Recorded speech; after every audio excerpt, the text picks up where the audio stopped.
میرا سوال جو ہے مذہب اور انسانیت کا جو تعلق ہے نا اس کے سلسلے میں ہے کہ مذہب اور انسانیت کا سب سے پہلے تو تعلق کیا ہے، دوسری بات یہ کہ آخرت میں اس کی کیا اہمیت ہے، کہ آخرت پہ اب ہمارا ایمان ہے کہ آخرت میں اللہ تعالیٰ جب انسانوں کا اعمال کا فیصلہ فرمائیں گے تو ایسا انسان جو کرسچن ہے، سکھ ہے، یہودی ہے، لیکن وہ عملی طور پر جو ہمارا مذہب ہمیں تعلیم دیتا ہے وہ اپنے ہمسائے کا خیال رکھتا ہے، اللہ تعالیٰ نے جو کچھ فرمایا صرف وہ کلمہ نہیں پڑھتا، ایسے لوگوں کے ساتھ اللہ تعالیٰ کا سلوک کیا ہوگا؟ تشریح رکھیے۔ پہلا سوال مذہب کا اور انسانیت کا کیا تعلق ہے؟ میں نے ابھی ارتقاء کا ذکر کیا تھا اس سے پہلے۔ انسان کی منزل تک ارتقاء پہنچا ہے 1 ارب سال میں۔ انسان کو پیدا ہوئے ابھی جمعہ 8 دن کی بات ہے، کوئی مقابلہ ہی نہیں انسانی دور کا پہلے دور سے۔ لیکن ایک ایسا فرق پڑ گیا جس نے ساری زندگی کی قسموں سے انسان کو ممتاز اور بالا کر دیا۔ زندگی کی جتنی انواع تھیں ان میں کسی کو بھی اچھے اور برے عمل کے فیصلے کی نہ تمیز بخشی گئی نہ اختیار دیا گیا۔ اس لیے کوڈ کا تعلق یعنی شریعت اور تعلیم کا تعلق اچھے اور برے سے ہے۔ جن چیزوں کو شعور ہی کوئی نہیں تھا کہ اچھا کیا ہے اور برا کیا ہے، ان پر شریعت نازل نہیں ہو سکتی تھی۔ تو اس شعور کے ساتھ اور اس شعور میں آزادی کے ساتھ کہ تمہارے سامنے دونوں راہیں کھول دی گئی ہیں، من شاء فلیؤمن و من شاء فلیکفر، لا اکراہ فی الدین۔ اب دین میں خدا جبر کوئی نہیں کرے گا، جس کا جی چاہے مان جائے، جس کا جی چاہے انکار کر دے، تو اس کا خدا فیصلہ فرمائے گا۔ تو اختیار کے ساتھ مذہب کا تعلق ہے، اور یہ اختیار کائنات میں سب سے پہلے جو زندگی کے ارتقاء میں کہنا چاہیے سب سے پہلے انسان کو ملا ہے، فرشتوں کو بھی نہیں ملا، کسی اور مخلوق کو نہیں ملا سوائے انسان کے۔ بس یہ جو اختیار ہے اس کے نتیجے میں لازماً تعلیم کی ضرورت ہے۔ اگر اچھا اور برا کرنے میں میں آزاد ہوں تو مجھ میں یا ہر دوسرے شخص میں یہ طاقت تو ہو ہی نہیں سکتی کہ ہر موقع پر اچھے اور برے کا فیصلہ کر سکیں۔ اس کے لیے اللہ تعالیٰ نے پھر 2 نظام جاری فرمائے جن کا دونوں کا قرآن کریم میں ذکر ہے۔ ایک نظام ہے بیان کا، یعنی انسان کے اندر کھرے کھوٹے کی تمیز کی ایک بنیادی صلاحیت رکھ دی، وہ آنکھیں بند کر لے اس کی مرضی ہے، مگر ساری دنیا میں کسی تہذیب کا انسان ہو، کسی زمانے کا انسان ہو، اس کا دل گواہی دیتا ہے کہ جب وہ کسی کو ظلم کرتا ہے، کسی کو ستاتا ہے تو اچھی بات نہیں ہے۔ اور حقوق کا ایک غیر مبہم سا تصور ہر شخص میں موجود ہے۔ تو یہ عالمی گواہی ہے اس بات کی کہ اللہ تعالیٰ نے انسان کو جب پیدا فرمایا اور اختیار دیا ہے تو یہ بھی لازم نہیں کہ مذہب نازل ہو تو اس کو کھل کر بات پتہ چلے، اس کے شعور میں ایک مذہب پیدا کر دیا۔ یہ وہ تعلیم ہے جس کا ذکر کرتے ہوئے اللہ تعالیٰ قرآن کریم میں فرماتا ہے فطرت اللہ التی فطر الناس علیہا۔ اللہ نے انسانوں کو اپنی فطرت پر پیدا کیا ہے، اور خدا کی فطرت کیا ہے؟ صفات باری تعالیٰ، ربوبیت، رحمانیت، ظلم نہ کرنا، رحم کرنا، محبت کے رشتے بڑھانا، ایک دوسرے کا خیال۔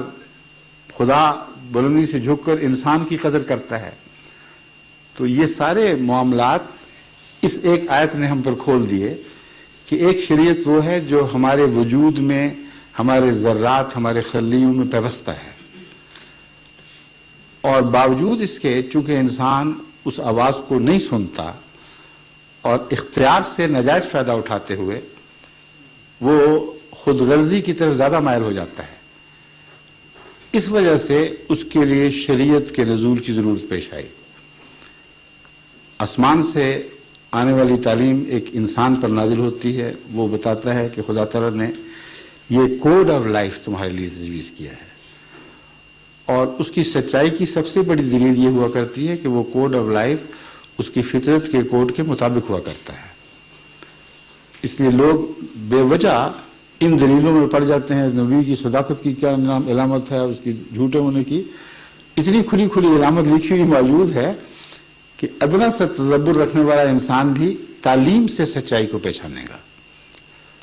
اگر کوئی شخص پاک تعلیم لے کے آیا ہے تو اس کے انکار کی وجہ ہی کوئی نہیں. اس کو نبی کہنے میں تکلیف کیا ہے؟ بھلائی کی طرف ہی بلا رہا ہے نا. اور اگر اللہ نے نہیں نبی بنایا تو اس کا دماغ پھر گیا کہ خدا کی طرف بلا رہا ہے. اور اگر شیطان نے بنایا تو پھر پاگل کیوں ہو گیا کہ شیطانی تعلیم کی بجائے انسانی فطرت کے مطابق اچھی سلجھی ہوئی تعلیم دیتا ہے اور اچھی سلجھی ہوئی جماعت بناتا ہے. تو سب سے بڑا ثبوت جو دل کی گہرائی تک انسان کو مطمئن کر سکتا ہے کسی نبی یا خدا کے بندے کی سچائی کا نشان فطرت کی تعلیم کے مطابق اس کی تعلیم اور انسانی اعلیٰ اخلاق کے تقاضوں کے مطابق اس کی اخلاقی تعلیم اور جماعت کا بنانا ہوا کرتا ہے. بس شریعت کا مذہب کا انسانیت سے یہ تعلق ہے. اس کی ساری تفصیل میں تو نہیں جا سکتا, لیکن آپ ماشاءاللہ چہرے سے لگ رہا ہے کہ آپ بات سمجھ رہے ہیں. جی ٹھیک ہے. دوسرا پہلو رہ گیا آخرت کا. آخرت کا جہاں تک تعلق ہے وہ باوجود اس کے کہ انسان بسا اوقات اپنے معاشرے کے نیک اثر کی وجہ سے اگر اسے نصیب ہو یا اپنے خلیوں کی طبی حالتوں کی وجہ سے شر کی بجائے خیر کی طرف مائل ہو, یہ ممکن ہے. ایک بچہ سعید فطرت ہے, دکھائی دے دیتا ہے, اس میں پیار کا مادہ ہے, پیار کی بات سن لیتا ہے, سمجھتا ہے. ایک بچہ جو شرارت کی طرف مادہ ہے, ایک گندے گلیوں کے ماحول میں بیچارہ پل رہا ہے, اس کے مزاج میں کرختگی, لوٹ مار, جھوٹ, گندگی یہ پہلے شامل ہوتے ہیں. ایک بچہ ہے جو نبیوں کی اولاد ہے, اس کو بہت پاکیزہ اور مقدس ماحول میسر آیا ہوتا ہے. ان سب باتوں میں ایک گہرا حکمت کا پیغام ہے کہ اگر ہر شخص اپنی بدی یا اپنی نیکی کے مطابق اسی طرح مر جائے تو اس کائنات کا مقصد ہی کوئی نہیں رہتا. ایک شریر شرارتیں کرتے ہوئے جب مرتا ہے تو وہ نجات حاصل کرتا ہے, نہ کہ وہ اس سے کوئی سزا کا ایک خطرہ درپیش ہوگا. بس یہ جو خیال ہے ہر ظالم اور مجرم کا کہ اپنی زندگی میں اگر میں قانون کی نظر میں نہ آؤں اور جتنے چاہے ظلم کر لوں میں بچ کے نکل جاؤں گا, اس کا توڑ صرف آخرت کے دن کا تصور اور اس پر ایمان ہے. نیک آدمی کئی قسم کے ہیں, بعض نیکی ہی کو اپنی جزا سمجھتے ہیں, یہ اعلیٰ درجے کے لوگ ہیں, مگر بہت سے ایسے ہیں جن کی نیکی مزاج کی وجہ سے جو انہوں نے ورثے میں پایا ہوتی ہے, اور وہ نیکی جزا کی مستحق نہیں ہوا کرتی. مثلا ایک زنخہ ہے جس کو خدا نے جنسی تعلقات کی طاقت ہی عطا نہیں کی, وہ کہ اللہ میں مجھے جزا دے, میں بڑا نیک آدمی ہوں, میں نے کبھی کسی عورت کو بد نظر سے نہیں دیکھا. تو یہ لاجک جو آپ بیان کر رہے ہیں اگر یہ 100% تسلیم ہو جائے اس کو جزا ملنی چاہیے, مگر جزا اس کو ملے گی جس میں مخالف مادہ موجود ہو اور اس خیال سے کہ اللہ تعالیٰ اس سے منع کرتا ہے پھر رک جائے.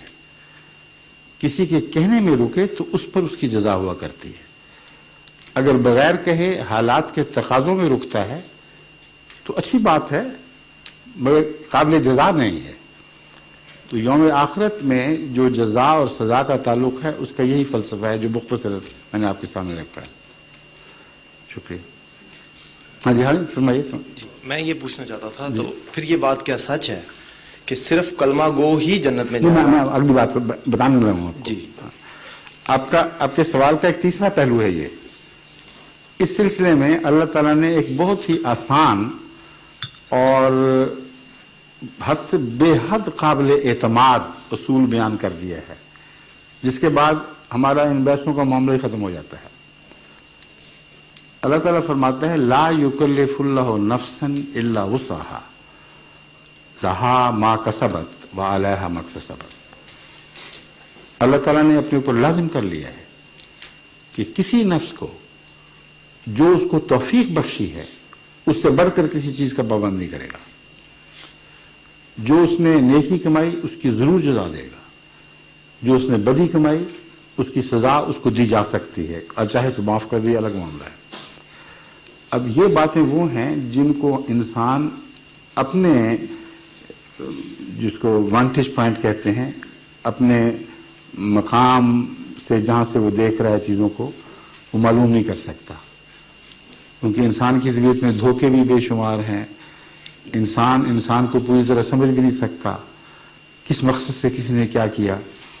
بس اگر انکار اسلام کا دل کی بیماری کی وجہ سے ہو تو قابل مواخذہ ہے، اور عمل اس کی راہ میں اس کی تائید میں پھر کوئی سفارش نہیں کر سکتا، کیونکہ بنیادی طور پر اللہ کے پیغمبر کے انکار کا مطلب ہے اللہ تعالیٰ کی بالادستی کا انکار.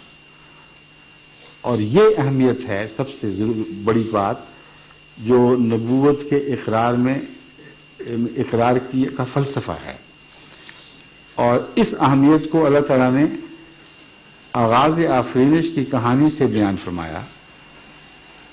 شیطان کے متعلق فرمایا کہ جب اللہ نے آدم کو بنا دیا، ٹھیک ٹھاک کر لیا، اس میں اپنی روح پھونک دی، یعنی الہام سے اس کو برکت بخشی. پھر آدم کو کہا اس کو سجدہ کر، فرشتوں کو کہا اس کو سجدہ کر. تو شیطان نے کہا کہ یہ مجھ سے گھٹیا ہے، میں آگ سے پیدا کیا گیا ہوں اور اسی طرح مٹی سے پیدا کیا ہے، اس لیے میری شان کے خلاف ہے کہ میں اپنے سے گھٹیا آدمی کو سجدہ کروں. اللہ تعالیٰ نے بجائے اس کے کہ وہ دلیل دیتا ہمارا جا مردود، اور لوگ حیران ہے کہ دلیل کیوں نہ دی. دلیل اس طرز بیان میں پہلے دی جا چکی ہے، کیونکہ خالق کے سوا کسی کو سجدہ کرنے کا حق نہیں ہے، نہ انسان کو، نہ شجر کو، نہ حجر کو، کسی چیز کو. اور خالق جسے اپنا نمائندہ بنا دے، نفخنا فیہ من روحنا میں یہ مضمون بیان ہوا ہے کہ جب ہم نے اپنی روح پھینکی، یعنی اپنے الہام سے اس کو مزین فرما دیا، اسے اپنا معمور نمائندہ بنا دیا، پھر یہ بحث نہیں اٹھ سکتی کہ ذاتی طور پر وہ اعلیٰ ہے کہ ادنا ہے. کیونکہ ذاتی طور پر تو پہلے بھی اعلیٰ اور ادنا چیزیں تھیں، کسی کو کسی دوسرے کو مخلوق کو سجدہ کرنے کا حکم نہیں دیا گیا تھا. اس لیے معمور کو جس کو خدا نے بنایا ہو اس کے سامنے سر جھکانا اس بنیادی اصول کے تابع ہے کہ اللہ کے سامنے سر جھکانا ہمارا فرض ہے. اس بحث میں ہمیں پڑھنے کی اجازت نہیں کہ ہم اسے اپنے سے اچھا دیکھتے ہیں یا کمتر دیکھتے ہیں. اگر ثابت ہو جائے کہ اللہ نے بنایا ہے تو پھر اگلی بحثیں ختم ہیں. بس اگر کسی شخص کو جو کسی بھی مذہب میں پیدا ہو اسلام کا پیغام اس رنگ میں پہنچا ہو کہ وہ اسے سمجھنے کی اہلیت رکھتا ہو، مگر اپنی بد کرداریاں، دنیا داریاں، مادہ پرستی، ماحول کے تقاضے اس کی راہ میں حائل ہو جائیں تو اس کی شرافت اس کے کام نہیں آئے گی. ایسے بہت سے لوگ ہیں جن سے میں نے گفتگو کی ہے یورپ میں، وہ کہتے ہیں جی ہم مانتے ہیں، تسلیم کر لیا کہ آپ کی دلیل درست ہے، لیکن ہمیں توفیق نہیں ہے، اپنے معاشرے کو چھوڑنا، اپنے پس منظر سے جدا ہو جانا، اس کی ہمیں طاقت نہیں. تو ایسے شخص نے جان کر کہ یہ اللہ کی طرف سے نمائندہ حضرت رسول اللہ صلی اللہ علیہ وسلم بنائے گئے تھے، وہی کل عالم کے رسول ہیں، اپنی مجبوریاں پیش کر کے ان کا انکار کر دیا.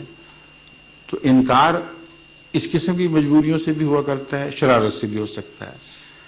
قرآن کریم سے پتہ چلتا ہے کہ شریروں کی سزا زیادہ ہے اور اس قسم کے لوگوں کی نسبتاً کم ہے، مگر سزا ضرور ملے گی اس انکار کی. اور سزا کے مضمون کو اگر آپ سمجھ جائیں تو یہ فلسفہ اور بھی زیادہ فطرت کو قابل قبول ہو جاتا ہے. سزا کا معنی مذہب کے تعلق میں یہ ہے کہ وہ امکانات ترقی کے جو کسی چیز سے وابستہ ہوں، انسان ان سے محروم رہ جائے تو اس کی سزا ہے.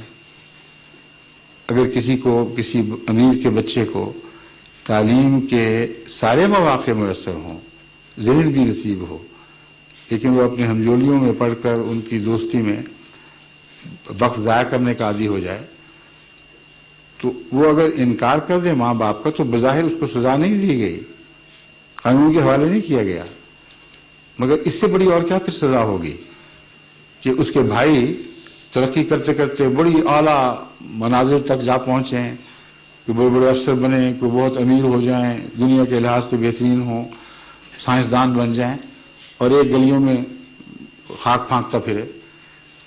تو بعض سزائیں خدا تعالیٰ نے جرم کے ساتھ ہی مقدر فرما دی ہیں، تو اس سے بڑی اور کیا سزا ہو کہ بہترین نبی آ جائے، کامل تعلیم لے کے آ جائے، جو روح کو جلا دینے کے لیے ضروری ہو، اور پھر بھی وہ اندھا اٹھایا جائے۔ جب وہ دیکھنے سے انکار کرتا ہے تو اس کی آنکھیں اندھی ہو گئی گویا کہ، اور اسی لیے قرآن کریم نے فرمایا کہ بعض لوگوں کو جب اندھا اٹھایا جائے گا تو وہ کہیں گے کہ اے خدا تو نے کیوں ہمیں اندھا اٹھایا جبکہ میں زندگی میں دیکھنے والا تھا؟ تو اللہ تعالیٰ فرمائے گا نہیں، تو زندگی میں دیکھنے کی طاقت کے باوجود دیکھنے سے محروم رہا۔ بس یہ بعض باریک باتیں ہیں، مگر اگر مزید تفصیل میں گیا تو بہت لمبا وقت ہو جائے۔